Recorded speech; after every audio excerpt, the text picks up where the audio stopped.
बच्चू कडूंना मुख्यमंत्री शिंदेंनी फोन केल्याची माहिती आहे। 26 तारखेला चर्चेसाठी बोलावल्याची माहिती समोर येते। बच्चू कडूंनी स्वतंत्र निवडणूक लढवण्याची घोषणा केलेली होती। अमरावतीमधून बच्चू कडू यांनी आपला उमेदवार उतरवणार असं सांगितलेलं होतं आणि त्यानंतर आता बच्चू कडूंना मुख्यमंत्री शिंदेंनी फोन केल्याचं कळतंय। 26 तारखेला चर्चेसाठी बोलावल्याची माहिती समोर येते। त्यामुळे 26 तारखेला चर्चा केल्यानंतर आता बच्चू कडूंची भूमिका नेमकी काय असणार, ते आपल्या भूमिकेवर ठाम राहणार का अमरावतीमधून आपला उमेदवार उतरवण्याच्या, की ते त्यांची भूमिका बदलणार, याकडे आता लक्ष आहे।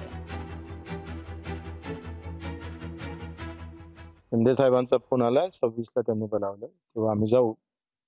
पण हा विचार सार्वत्रिक जर घेतला गेला नाही, आमचा मान अपमान जर समजून घेतला नाही, तर वेळ आली तर मग पुऱ्या महाराष्ट्रामध्ये जिथे चांगले उमेदवार आहेत तिथे त्यांना पाठिंबा देणे आणि चांगला उमेदवार आम्हाला भेटला तर उभा करा।